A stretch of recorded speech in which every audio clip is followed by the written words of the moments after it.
Dr. G, welcome to the show, buddy. Oh, it's great to be here again, Josh. Of course, I always enjoy chatting. I want to start off with giving our listeners just a quick overview of who you are. You're a board-certified chiropractic neurologist with over 25 years of experience. You're one of America's leading experts in lifelong optimized living. You have over 800,000 Instagram followers, and you've trained over 1,000 patients and doctors in your program.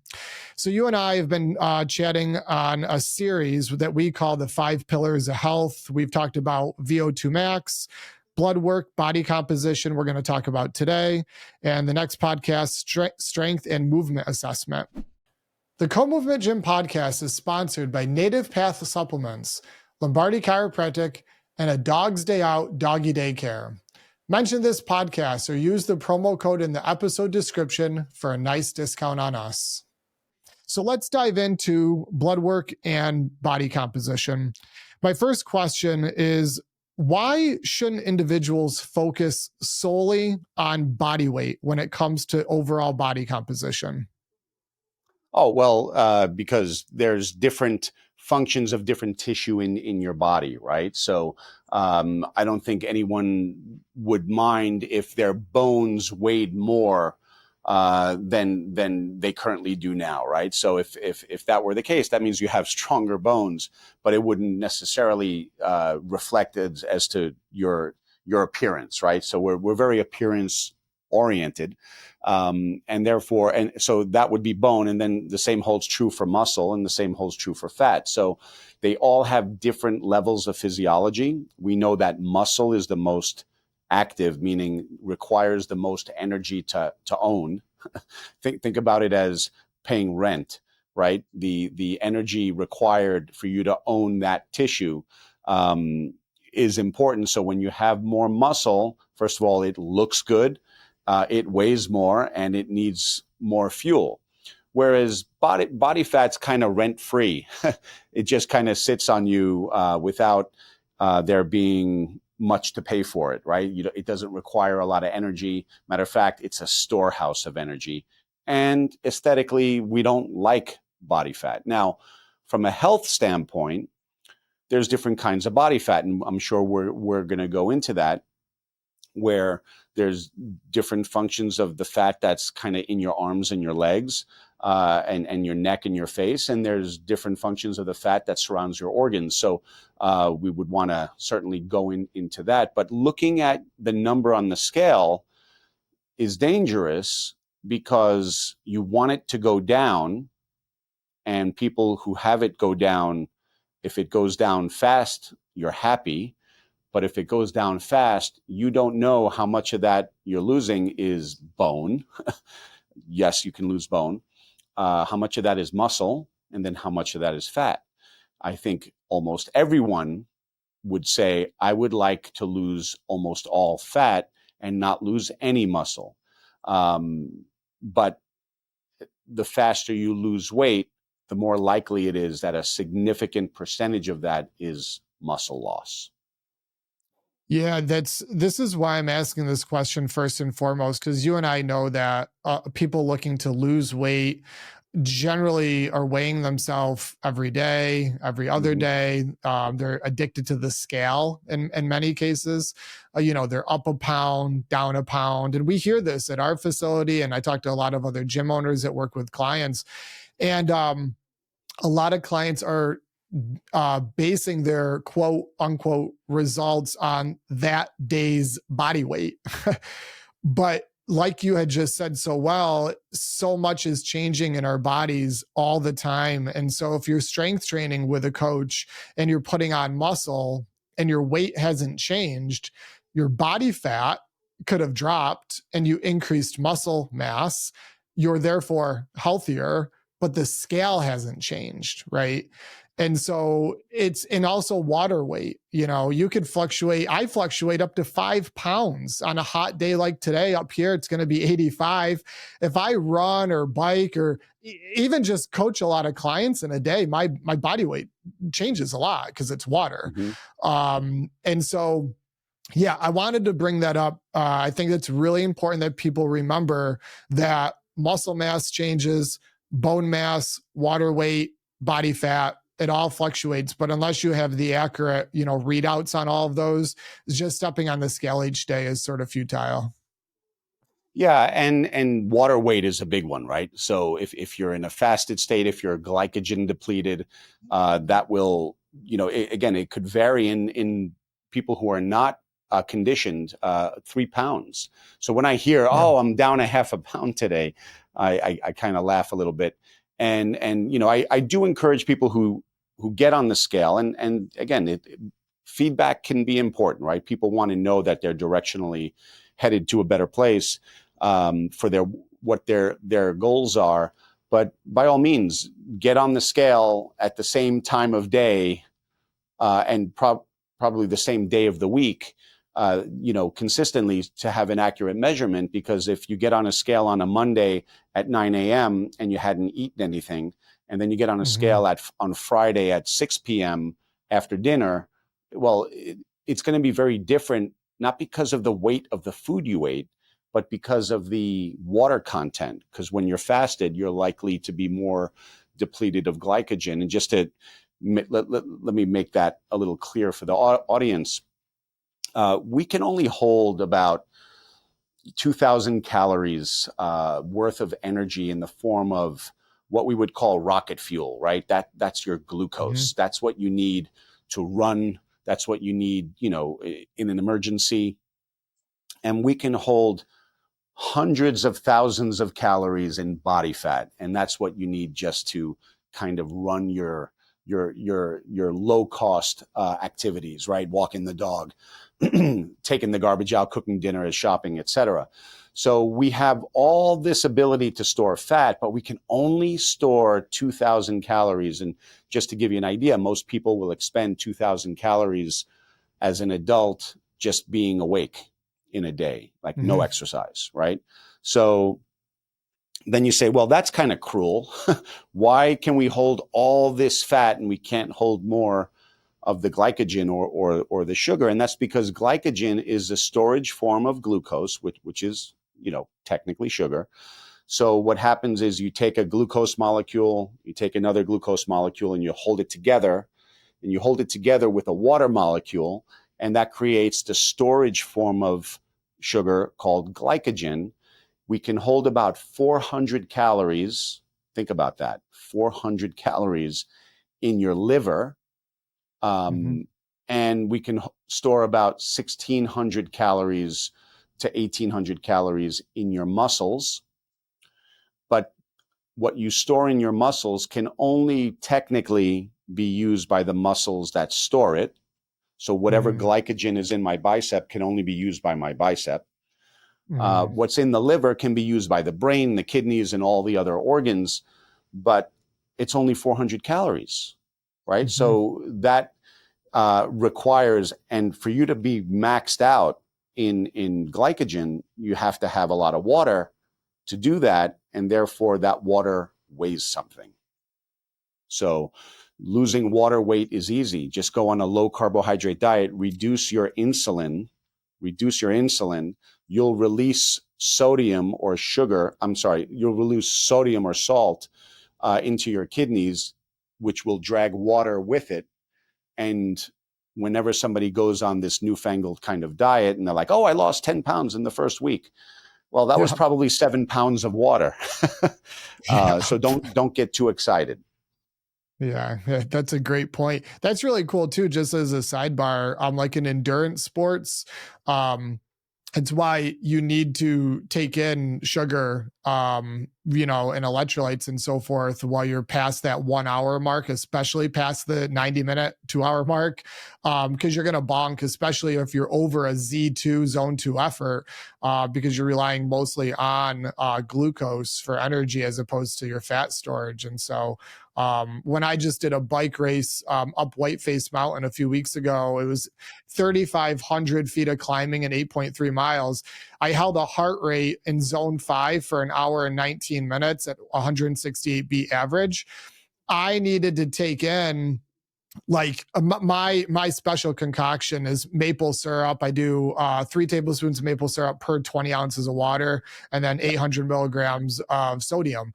That kept me going. But if I didn't have that 50 grams of sugar over that hour and 20 minutes, I would have been in trouble because my body's not burning fat, right? It was burning glucose. Well, Yeah. we're always Um, burning yeah. fat. We're always burning fat. So you again, you can only store and pull out from your gastrointestinal system so much, right? But Sure. when you take fat and mobilize it, and especially when you're functioning at that high of a zone, and you're using adrenaline and cortisol as a your body's way to manufacture as much sugar as possible. Remember, so if and for the audience, I really think people are smarter than they're given credit for. So I'm just going to explain something that's kind of technical, but it's really not that Sure. big of a deal. So a fat molecule, we call it a triglyceride, right? Mm-hmm. Triglyceride means there's 3 fatty acids hanging off of these 3 carbons. We call it a 3 carbon, a glycerol backbone. So what happens is you could take those fatty acids, shovel them off into the mitochondria for energy, and then that glycerol molecule, that 3 carbon, can be repurposed to manufacture sugar. So we're Oh, okay. always burning fat, we're always burning sugar. The reason the zones are so important is because you can make adjustments to the ratio when you're in the app. But you're very well conditioned. So for you to have a heart rate so consistently elevated for such a period of time, that didn't happen because you did that day. That happened because of your training regimen for the last 15, 20 years of your life. Mm-hmm. So we don't want someone who's just getting started on an exercise program to say, oh, I'm going to go at my maximum heart rate for the next couple of hours because you'll be very unhappy. And kudos to you for training, because a lot of people who train for endurance athletics don't train their energy systems the way you do. And taking in that 50 grams of maple syrup will cause gastrointestinal distress to the Oh, point where wow. there are marathon runners who literally have diarrhea on during the race because your Yeah. GI tract just completely, goes in this stressful mode, and you've been able Mm-hmm. to train yourself so that you can extract that energy without your GI tract failing you. Yes, yes. Yeah, good points there, Dr. G. Let's talk about segmental body fat and muscle mass. And so when we think about segmental, we're talking about arms, legs, torso, and how body fat levels change in segments based on certain things. And so I just want to lay out a few basics here, and then you can jump in. So like changes in carbohydrate levels, right? That may affect the upper back, love handles, certain areas different than others. Hormone health. So like in males, the pec and the tricep body fat levels correlates to, testosterone.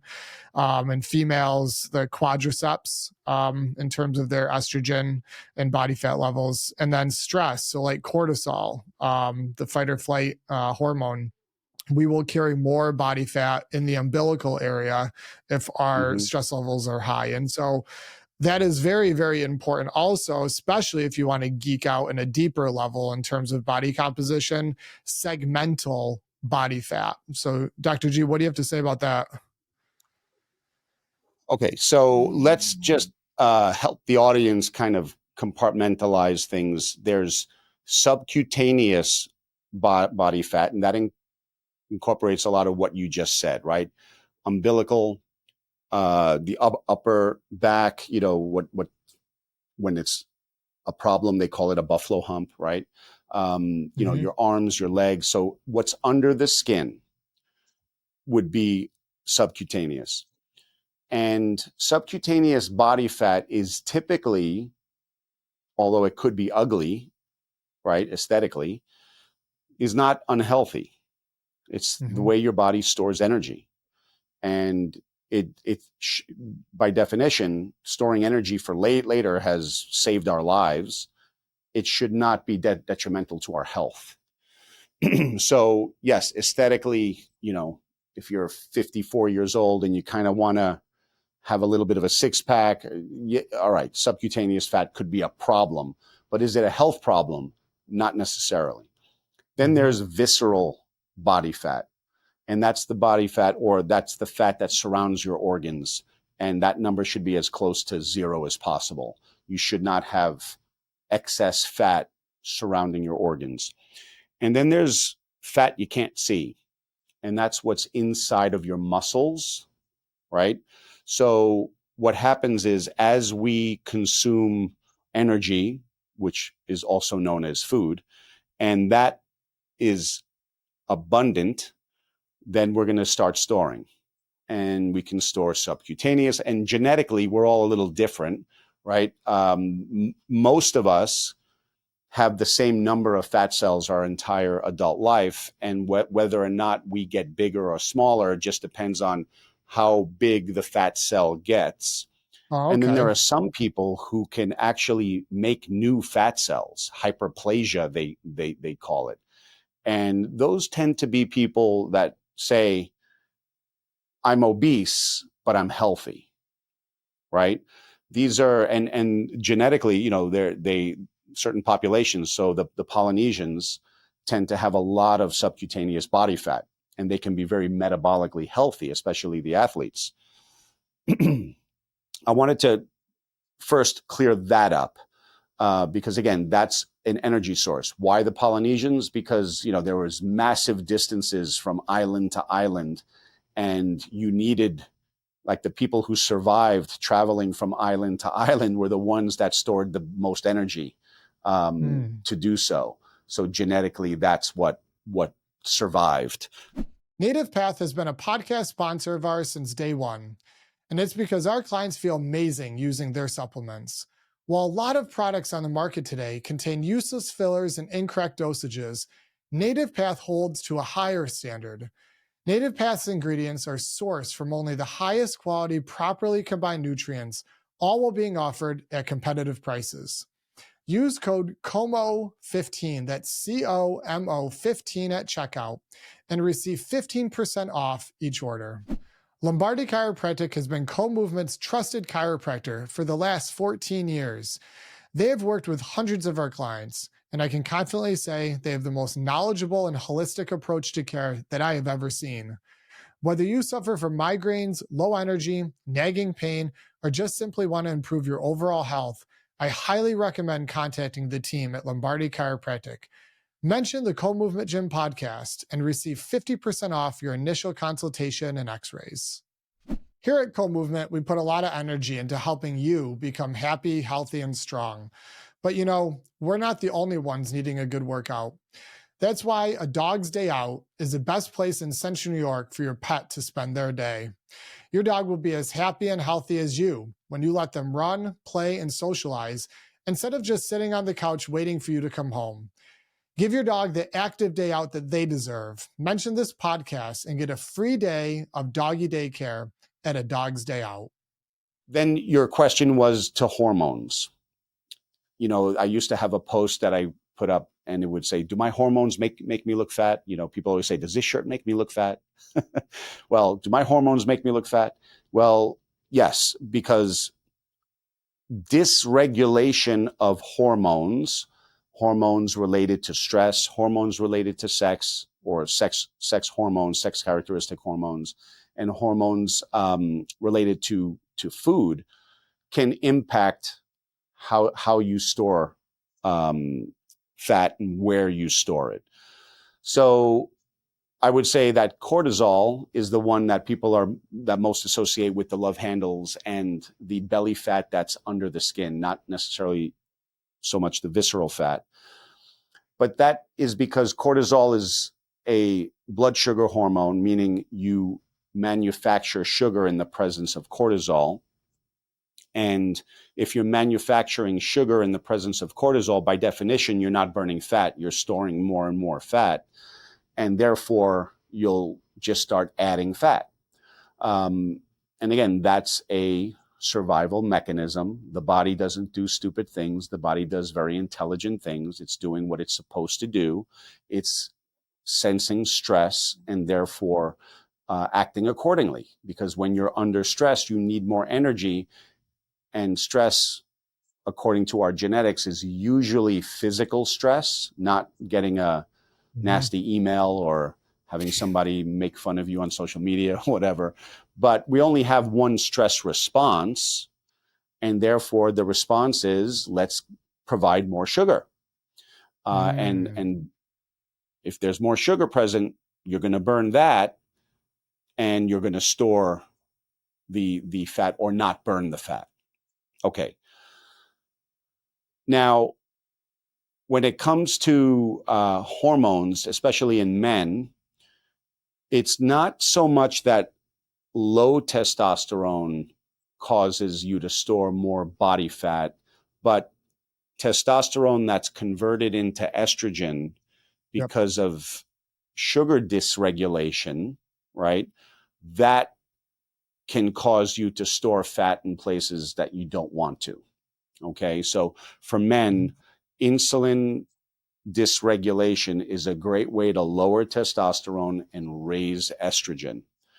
And that will cause the deposition of fat in different places. So, if we look at boys and girls, when we go through puberty, boys reduce their body fat percentage in favor of increasing muscle, whereas females through puberty will actually increase their body fat because it's preparing them to be able to give birth. So hormonally, there are these fluctuations. So if later in life, as you become more and more unhealthy and you're consuming more than you're burning and you have dysregulation of food-related hormones, a female can actually cause herself to manufacture more testosterone, and a male can cause them to manufacture more estrogen, and your fat will be distributed accordingly. So that's kind of a brief overview of how but again, in both situations, the sex hormone is not the problem. Yes. It's the overconsumption of food that you cannot process. Usually that's carbohydrate, usually, right? Doesn't have to be, but it usually is. Can you consume too much fat? Of course you can. Can you consume too much protein? I don't think so. But carbohydrate and fat are two types of food out of the three major groups that can be overconsumed, and they're usually overconsumed together. You get too much fat and too much carbohydrate at the same time, resulting in hormone dysregulation associated with storing energy, which then causes you to dysregulate your sex hormones and your stress hormones, and it just becomes a vicious cycle. Yeah, so that was that's extremely well said. I encourage listeners to go back and listen to that part again. There's a lot of content there, and there's a lot of very, very important content there. Higher stress levels and higher levels of sugar and carbohydrate intake are extremely detrimental to body composition. If we were to summarize that in one sentence. But I encourage people to go back and listen to that again. Let's get into visceral fat. You mentioned this a few times. So I've read a lot, like studies and this and that, about why everyone should know how much belly fat, visceral fat that they are carrying. Why is that important for people to know where they stand with that? Because visceral fat accumulates when there's spillover. So if we were to just take someone who's living, again, you go from high school sports to, you're perfectly healthy young man or woman going through, post-puberty, high school sports, very, very active. You go to college, they say the freshman 15, right? You become significantly less active in favor of eating junk food in college and studying more. And what that does is it causes you to start accumulating more and more subcutaneous fat. If this continues after college and you keep on going, the logical progression is, again, your bloodstream needs to get rid of, your bloodstream needs to be pretty stable as far as blood sugar goes and lipids or fats in your blood. Therefore, we use our tissue to store energy. And we're going to do that with subcutaneous fat. And we said before that that's not terribly unhealthy. It just doesn't look as, we don't look as fit when we have more of that.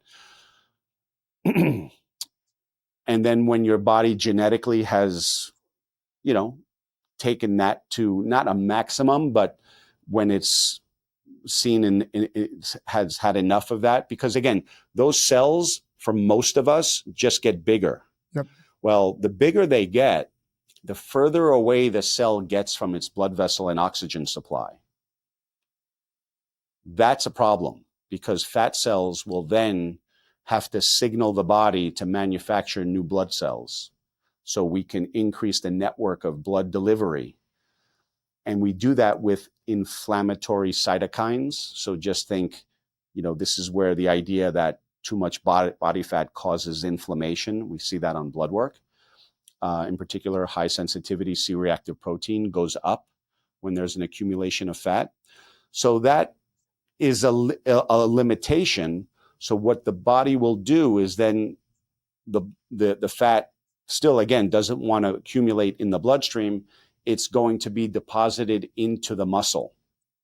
And that way the muscle can store some of that fat and use it for energy. And if the fat is very close in proximity to the muscle cell, there's an immediate source of energy there, and that benefits us. But when that becomes excessive, well, we become marbleized. Now, we've all had marbleized steak before. Yeah. And how do you make marbleized steak? Well, you take a cow, and instead of letting it eat grass, its natural food, you feed the cow grain, which is not its natural food source, very, very high in calories, right? So then you don't let the cow move around a whole lot. So it gets very, very fat.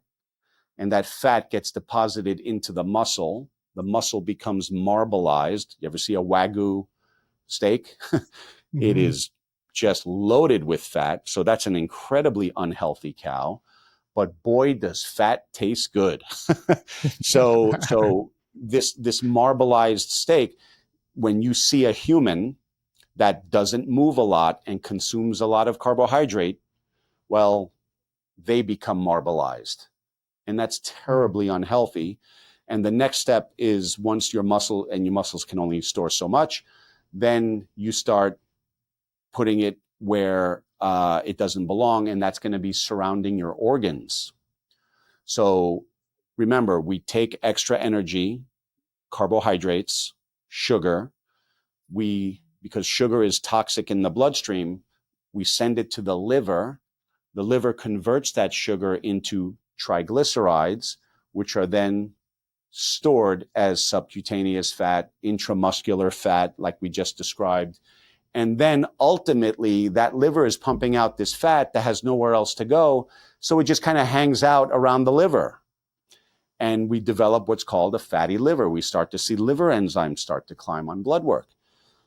Now, this can get so significant that it can surround the kidneys. It can surround the pancreas. It can surround your spleen. It can surround all of your organs.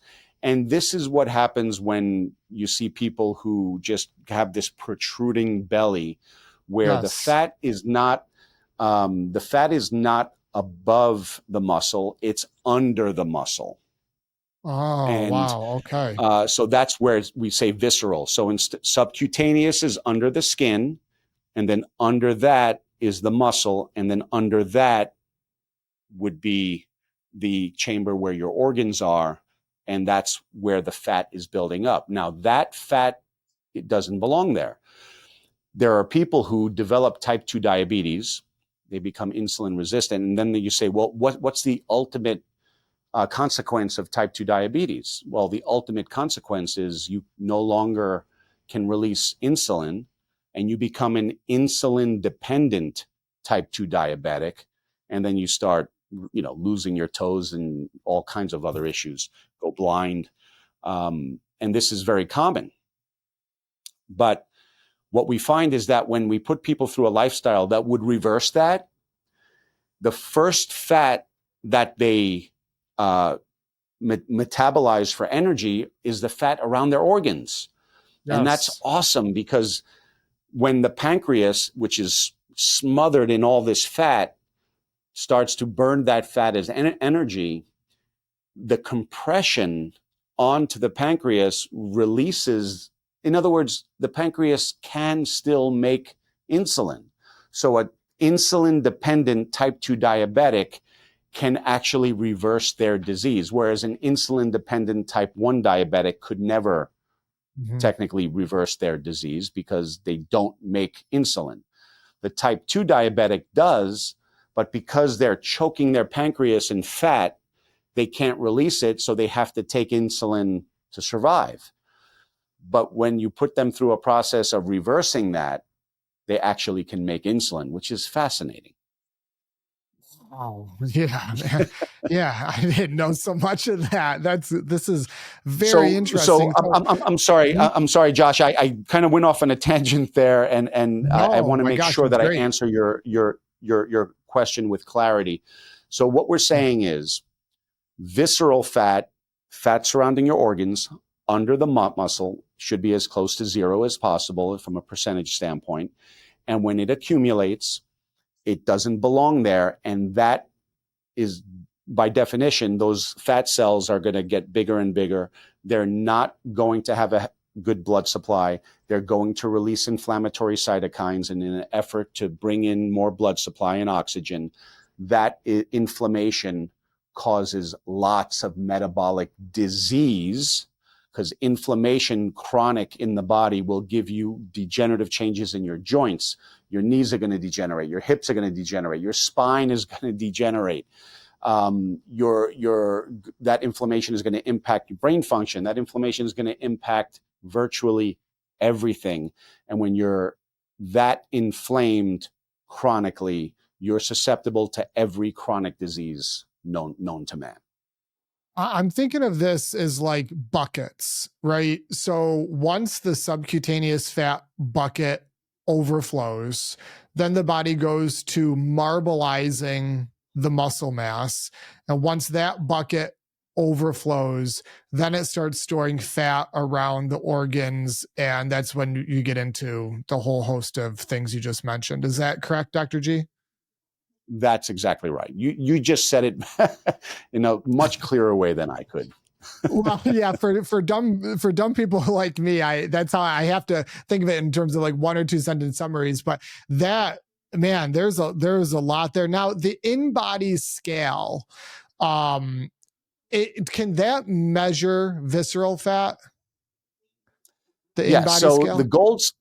The gold standard for measuring body composition, if you want to know your visceral fat, subcutaneous fat, what's in your arms, your legs, if you want to look at your muscle density, you want to look at your bone density, the gold standard for that is a DEXA scan, which utilizes kind of CT X-ray technology in order to do that. And that can be quite expensive, and it exposes you to ionizing radiation, and we find that it's unnecessary. That degree of accuracy is something that, I guess for people to geek out on, or if there's any reason that any health condition that person has that would require that degree of accuracy. But when you mention the in-body, that technology is basically bioimpedance. And it's a wonderful piece of technology because it can be, again, 97, 98% accurate.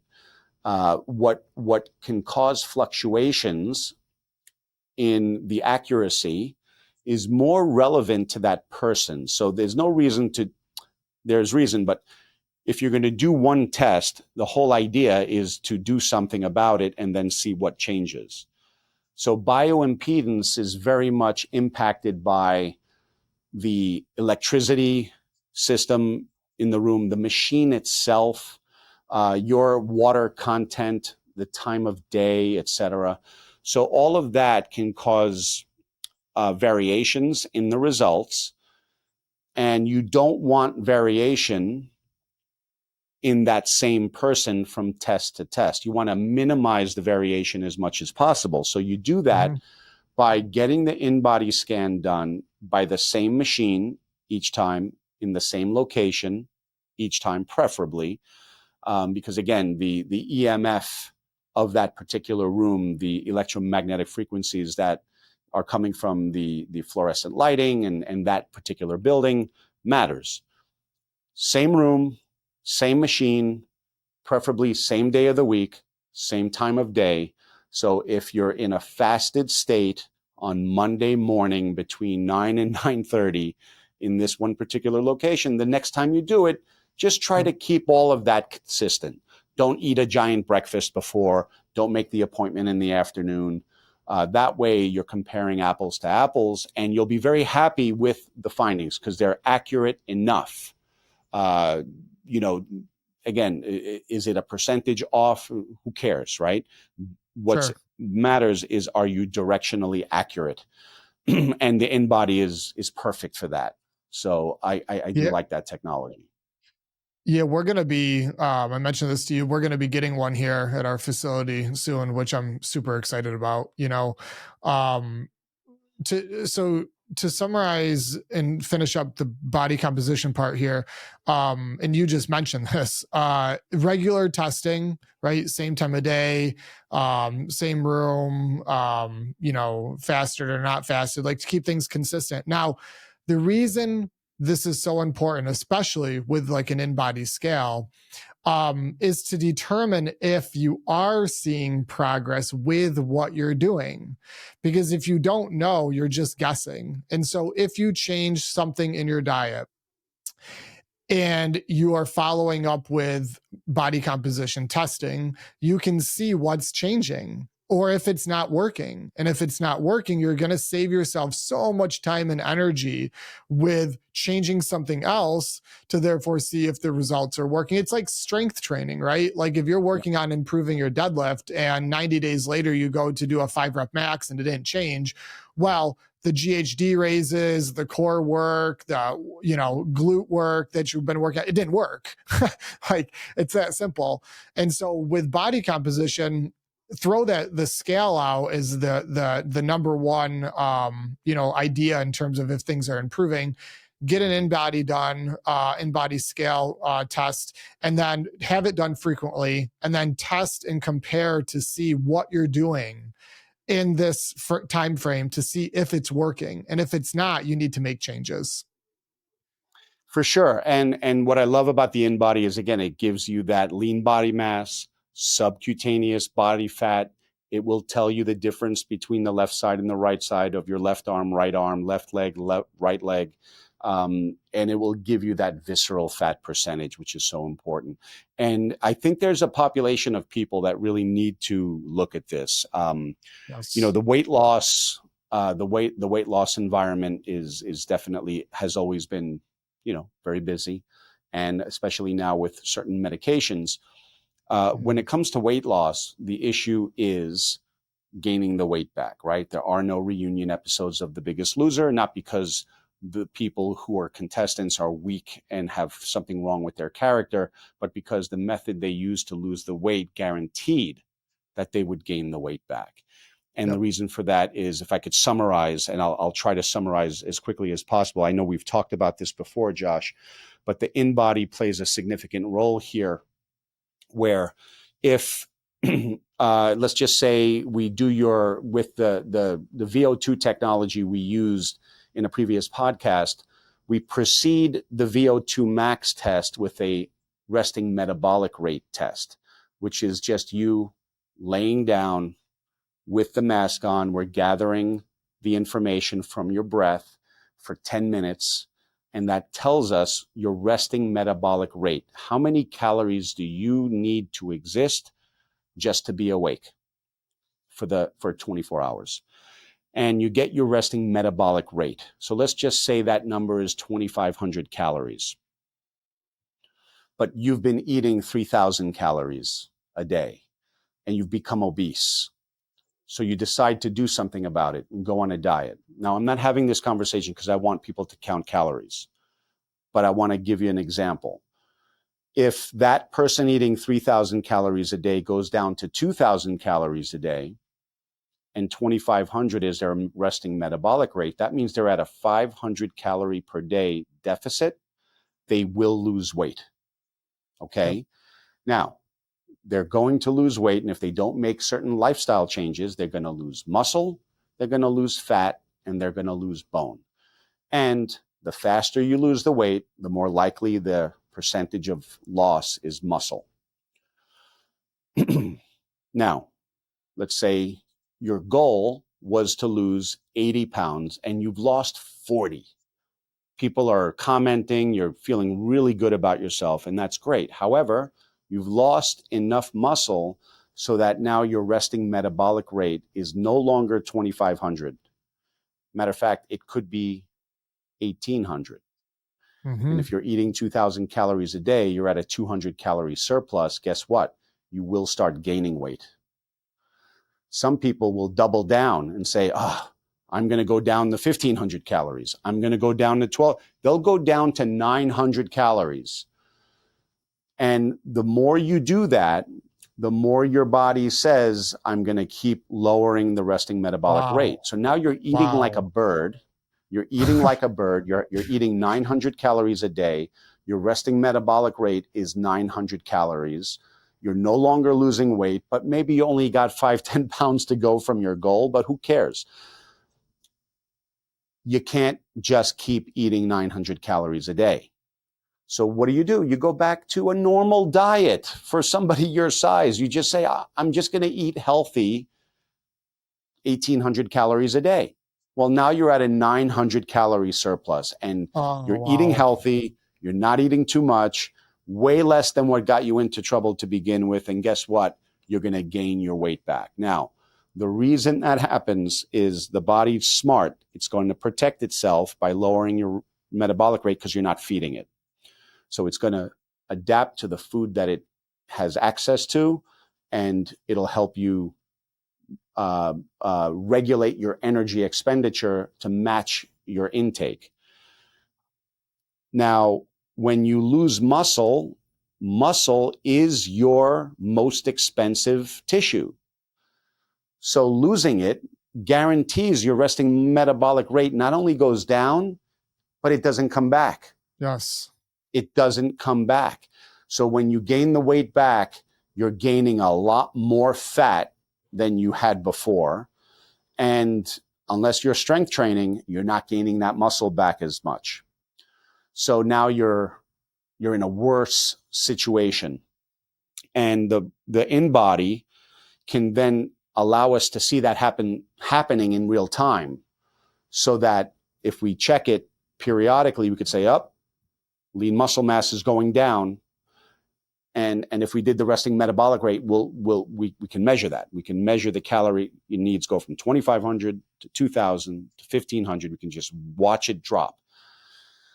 So somebody like yourself, a trainer, can say, we need you doing a lot more strength training. We need to increase your protein intake. We need to adapt your lifestyle to not be so calorie dependent, but more macronutrient dependent.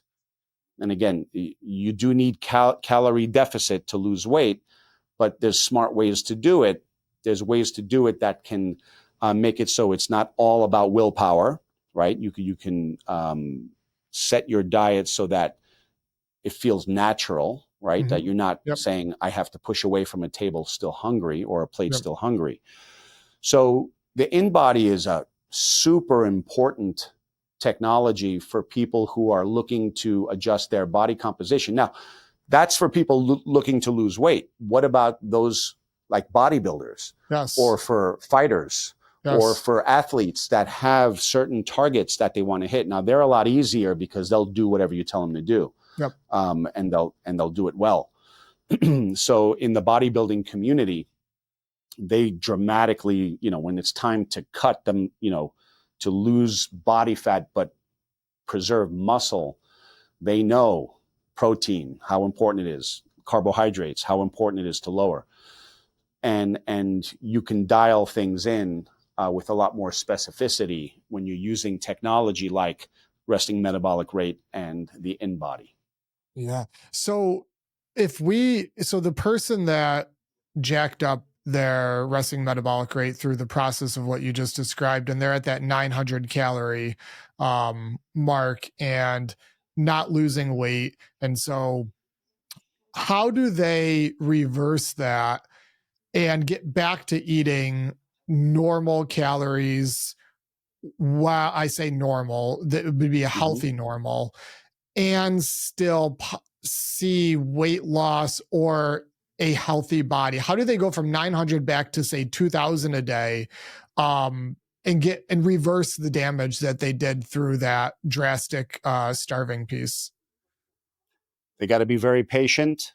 Mm-hmm. Again, it also depends on age. So if your starting point was, I'm young, I have a lot of muscle and a lot of fat, those people tend to have an easier time building muscle back and still having enough muscle. Now, those who are older and they're obese and the starting point is very low muscle to begin with, that's a bigger challenge. So they're going to have to treat themselves more like the athletes or the bodybuilders in a sense. They're going to have to get their protein dialed in. They're going to have to, when I say dialed in, the minimum amount of protein per meal per day, et cetera, in order to stimulate the body rebuilding itself. But you don't just stimulate the body to rebuild itself with the substrate, with the food. You also need to activate the body, and that's through resistance exercise. So what you Yes. would want to do is take that increasingly efficient system and make it less efficient, so to speak. This is an example of where being less efficient is better, because you're going to add muscle and you're going to do a lot of zone 2 exercise. The purpose of the zone 2 is to not catabolize muscle, but to Yeah. catabolize body fat, 3-4 hours a week of zone 2, low intensity, long duration types of exercise. And then do a lot of resistance exercise, which is going to tell your body to take that protein you're eating and turn it into muscle. Mm-hmm. That would be the mechanism, and you have to be patient because it takes time to build muscle.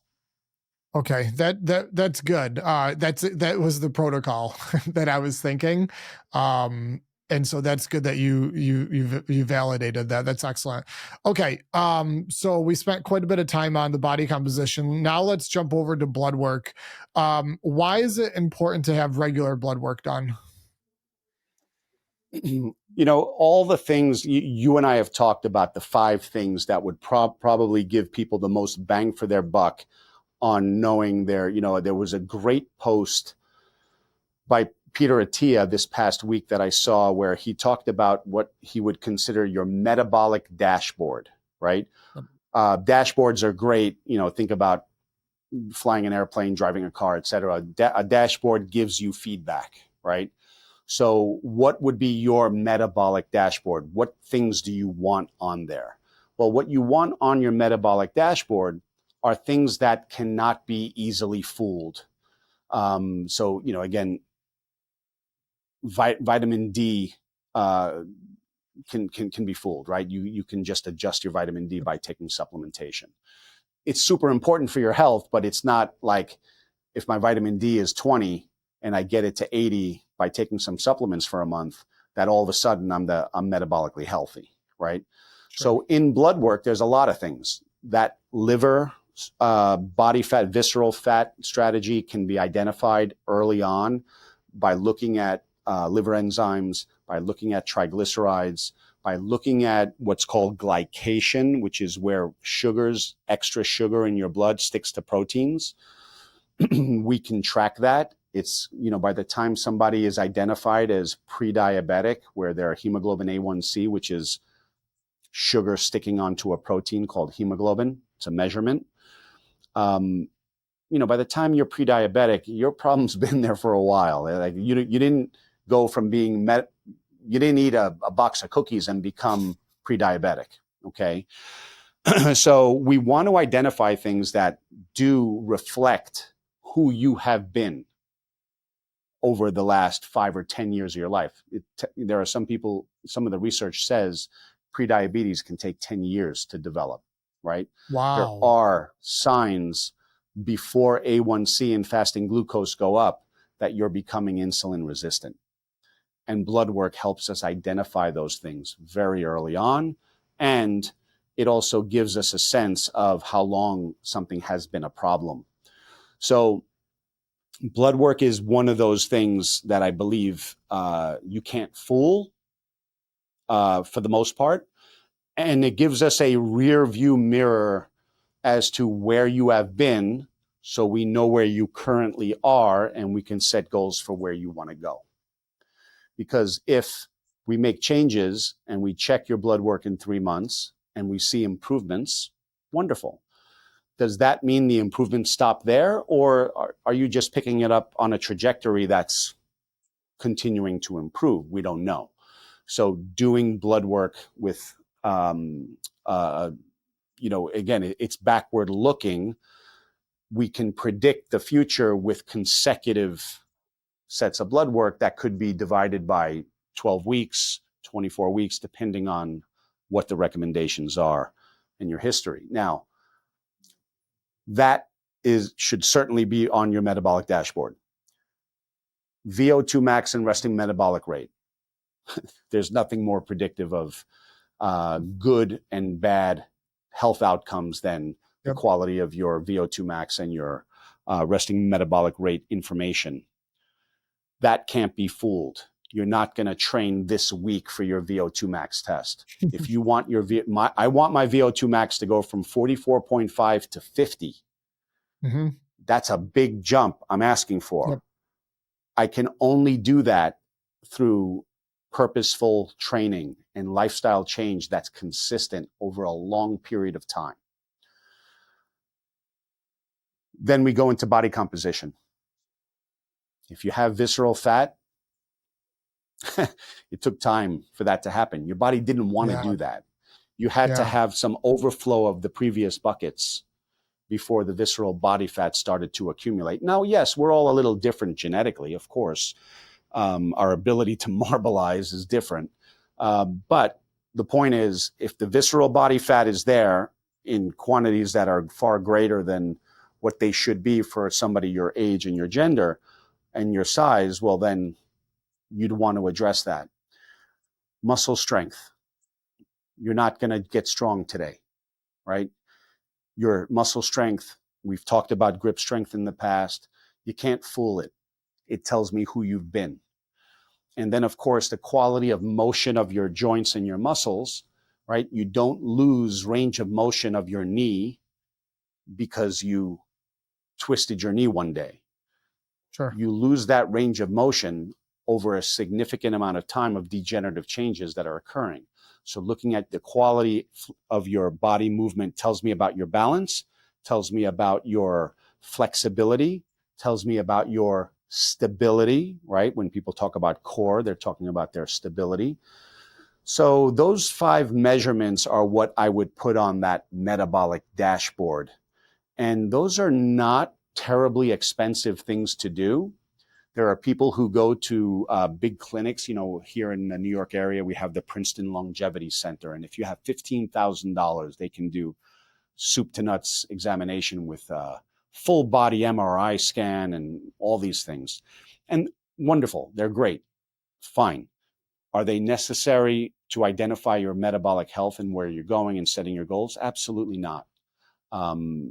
Totally, again, not necessary. If you have that kind of money to spend, by all means, go get a scan. And, there's a lot of false positives that come up on those whole body MRI scans anyway. But I would say those 5 categories can be measured in facilities like yours very, very easily. And then you could say, all right, let's come up with a plan. What am I doing Yeah. over the next 3 months? What am I doing over the next 12 months? What am I doing for the next 5 years? You set your short, medium, and long-term goals. Yeah, that's yeah, you just summarized that really well. You know, going back to the blood work piece, if you could name off say 3 to 5 areas of interest that everyone should know where they stand with blood work, um can you give us examples of that? Sure. So when it comes to diet, lifestyle choices that we make, there are thousands of blood markers that could be ordered. Just like when you go into a supplement store, there's thousands of supplements on that wall. Yep. And supplements, if you believe they're good for you, then why not take all of them, right? You just have 1,000 bottles to open and capsules to take all day long. Would that be good for you? Probably not. Would ordering all the lab markers, so when I discuss what lab markers to order, it's what are we getting, where are we getting the most bang for our buck for metabolic health, for general health awareness? Of course, somebody's medical history will dictate if we should look a little deeper into one particular area. But let's just say a comprehensive wellness panel. What would that include? And, we break it up. I like to break it up into how well are we delivering oxygen? So I want to know your red blood cell health. And that's super easy because I get most of the information I need from the most common blood test called a CBC. And then I add some nutrients there. I want to know your iron story, in particular ferritin. I want to know your vitamin B12 story, and I want to know your folate or vitamin B9 story, because those are the 3 main ingredients that make a healthy red blood cell. And a red blood cell's only job is to deliver oxygen, and that's half of the fuel story. Then I go into blood sugar, which is the other half of the fuel story. I want to know fasting blood sugar, right? You've heard me talk about the teaspoon of sugar that should be in your blood 90 minutes after your last meal or longer. Well, I want to know what your fasting glucose is, but at the same time, I want to know if extra sugar is sticking to protein. So I want to know what's called hemoglobin A1C. It measures glycation. That number should be like 4.8 to 5.2. We don't become pre-diabetic until it hits 5.7. The next category are your lipids. I want to know about your triglycerides, because it's how you turn sugar into fat. And then that extra triglyceride is going to then be packaged into cholesterol, which has to be circulated for your body to use that fat for energy. So your lipid story, your blood fat story is important. Not so much because people, should know if they have high LDL cholesterol or low LDL cholesterol, but I want to know the pattern. Is it a genetic family pattern of cholesterol? Or is it a lifestyle pattern of cholesterol? If it's lifestyle, we can identify, high triglycerides, low HDL, high LDL. That's more of a lifestyle pattern that can be modified. But somebody who has very low triglycerides, healthy HDL, but very high LDL and very high total cholesterol, those people may have more of a genetic factor for the elevated LDL. That doesn't mean they have to be on medications. That's for them to decide with their doctor. But rather, it's just knowing what can be changed or not changed. Then we look at your detoxification organs, your liver and your kidney function. We call that a comprehensive metabolic panel. It's 14 markers that tell us about the fatty liver that we discussed, the liver enzymes. It tells us about your kidney, the ability for your kidneys to filter your blood in an effective way. We also want to know about your mineral and electrolyte health. We want to know, we're an electric species, right? We need to have good electrical currents across our membranes and from our cells to our nerves to our blood vessels, and charged particles like calcium, magnesium, potassium, sodium, chloride. All of those things are very important when it comes to your mineral and electrolyte health. Then we go to certain hormones like thyroid hormone. Your thyroid is something that has to be evaluated. The most common autoimmune disease known to man is Hashimoto's hypothyroidism, or I'm sorry, Hashimoto's autoimmune reaction that causes hypothyroidism. But checking the antibodies for that is super simple, super cheap, and should be done. They're called TPO and thyroglobulin antibodies, and that's a part of a wellness panel. But also knowing, can the brain communicate with the thyroid stimulating hormone? Can the thyroid make its product called T4? And can that T4 be converted into its usable form outside of the thyroid called T3? So we want to make sure we have at least those markers for thyroid health, because that's your metabolic rate. And then we have the immune system, where we're looking at white blood cells. The CBC is super important there, but also vitamin D. We want to know, because vitamin D is your primary regulator of immune function. We want that number to be much higher than what the laboratory reference range says. And then finally, we look at inflammation, right? There are many markers of inflammation. There's C-reactive protein, homocysteine, uric acid, GGT, which is one of the liver enzymes that tell us about inflammation and your ability to reduce oxidation. We look sometimes at fibrinogen and platelets. They tell us a story about inflammation. So those are 8 categories: red blood cell health, blood sugar health, heart health, liver and kidney or detoxification health, mineral and electrolyte health, thyroid health, immune health, and inflammation. Those are 8 categories that give us a wealth of information. And outside of New York, New Jersey, and Rhode Island, that can cost just a couple of $100 to get those numbers. And it's very powerful. And I do it multiple times a year. I probably get my blood checked 4 times a year. But for most people who are healthy, and they'll probably do it at least twice a year. Now with New York, how we have clients that have worked with you, and Dr. Pete here. It's still not that costly. How much is it in New York? Yeah. So if you wanted to pay out of pocket, I mean, for the most part, if you have health insurance, they'll pay for your blood work, and that's usually the case. When I say outside of New York, New Jersey, and Rhode Island, New York, New Jersey, and Rhode Island don't allow you to walk into a laboratory and order what you want. Gotcha. Now, you could pay the laboratory out of pocket, but because of the system we have that's very insurance-based, and certain regulations that I'm not so familiar with, but I do know that lab panel that I'm talking about can cost $600 or $700 if you were to pay out of pocket. Your health insurance would probably pay more than that, significantly more than that.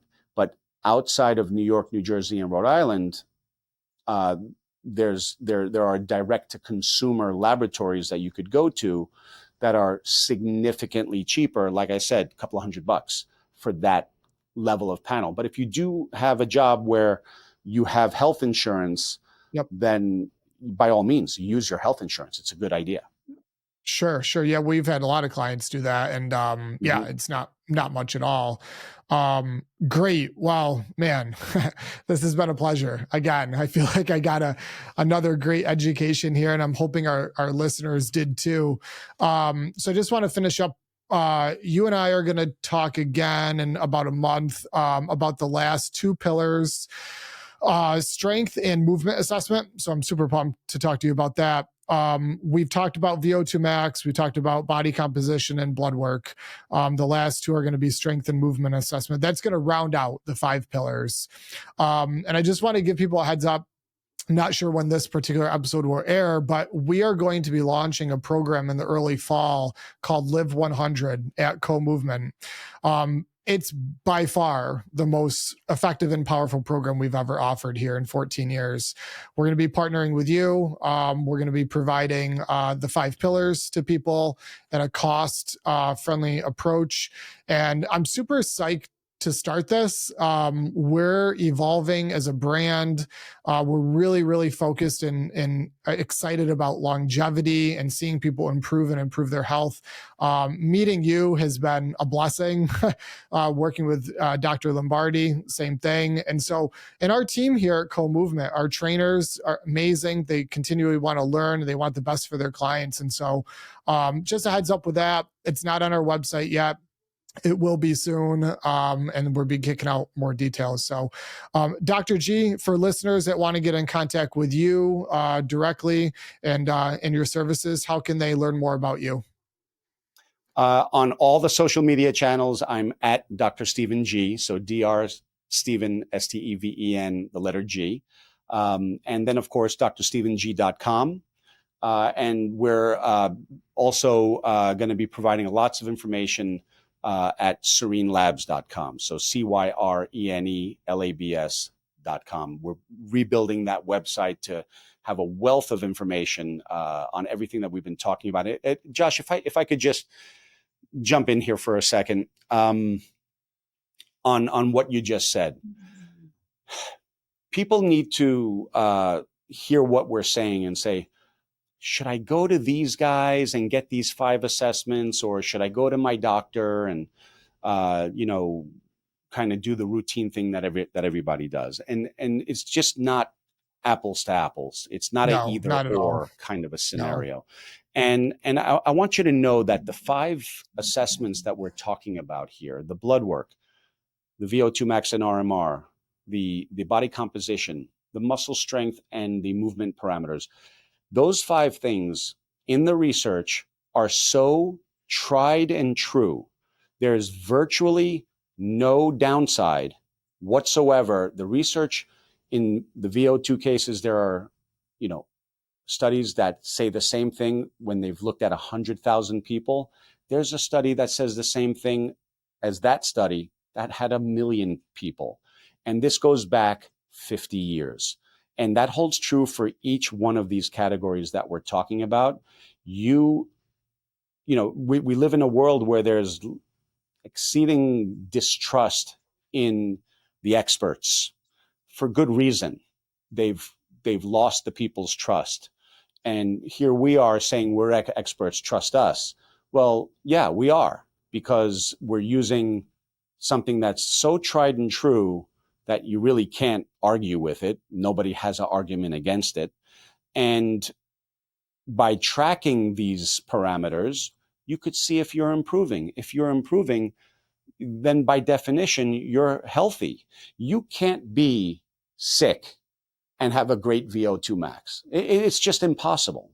It's just impossible. And it's a test that doesn't have to cost, an arm and a leg. So I just wanted to say that for the people to understand. We do live in a world where there's exceeding distrust in authorities related to health, in particular government and medical authorities. And we recognize that, and we're not taking advantage of that, but we're using this as an opportunity to teach you how to become an expert in yourself. We don't need you to become a medical doctor, but we need you to become an expert in yourself so you can navigate the healthcare world for yourself and your family for the rest of your life. Yeah, that's a good summary there, Dr. G. And when I look back at, we're in our 14th year here at Co-Movement, you've got 25 plus years experience, and our trainers, many years of experience. When you combine all of that, you want to talk about walking the walk, right? So we're here for a reason. We're excited to be kicking this off here soon. And we'll be doing podcasts with clients seeing killer results and, the findings of what's going on as things evolve. So Dr. G, thank you. We will talk to you real soon. If you enjoyed this episode, please consider supporting our sponsors, Native Path Supplements, Lombardi Chiropractic, and A Dog's Day Out Doggy Daycare. They help us bring you 2 new episodes each month and have a special discount just for our listeners. See the show notes for more details. Thank you, and see you next time on the Co-Movement Gym podcast.